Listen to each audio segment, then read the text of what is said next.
ദളപതി വിജയുടെ സിനിമാ ജീവിതത്തിലെ അവസാന സിനിമയാണ് ജനനായകൻ. വിജയ് തമിഴ്നാട് മുഖ്യമന്ത്രി ആയ ശേഷം തിയേറ്ററിൽ ആഘോഷമാക്കാൻ ആരാധകർ ഏറെ പ്രതീക്ഷയോടെ കാത്തിരിക്കുന്ന ചിത്രം കൂടിയാണിത്. കാത്തിരിപ്പുകൾക്ക് വിരാമമിട്ട് ചിത്രം ജൂലൈ 23 റിലീസാകുകയാണ്. ഇപ്പോഴത്തെ സിനിമയുടെ അഡ്വാൻസ് ബുക്കിംഗോടെ നേടിയ കളക്ഷനാണ് ശ്രദ്ധ നേടുന്നത്.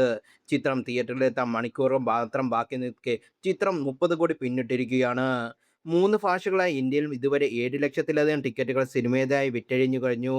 ബോക്സ് ഓഫീസ് ട്രാക്കറായ സാൻസിക്കിന്റെ കണക്ക് പ്രകാരം ബ്ലോക്ക് ചെയ്ത സീറ്റുകൾ ഒഴിവാക്കിയാൽ 14 കോടി രൂപയിലധികം മൂല്യമുള്ള ടിക്കറ്റുകളാണ് വിറ്റഴിച്ചിട്ടുള്ളത്. ഇതിൽ ഭൂരിഭാഗവും തമിഴ് പതിപ്പാണ്. തമിഴ്നാട്ടിൽ നിന്ന് അഡ്വാൻസ് ബുക്കിംഗുകളുടെ 7.90 കോടിയാണ് രൂപയാണ് ചിത്രം ഉണ്ടാക്കിയിരിക്കുന്നത്. കർണാടകയിൽ നിന്ന് 6.30 കോടിയും കേരളത്തിൽ നിന്ന് 1.90 കോടിയും നേടി. ആദ്യ ദിനം വലിയ നേട്ടം തന്നെ ജനനായകൻ കഴിയുമെന്നാണ് കണക്കുകൂട്ടൽ. ചിത്രത്തിന്റെ സെൻസർ ബോർഡ് എ സർട്ടിഫിക്കറ്റാണ് നൽകിയിരിക്കുന്നത്. ജനനായകൻ ചിത്രത്തിൽ പ്രധാന റോളുകളിൽ ബോബി ഡിയോളും, പൂജ ഹെഗ്ഡെ, പ്രകാശ് രാജ്, ഗൗതം വാസുദേവൻ, നരയൻ, പ്രിയാമണി, മമിത ബൈജു തുടങ്ങിയ വമ്പൻ താരനിരയാണ് ചിത്രത്തിലുള്ളത്.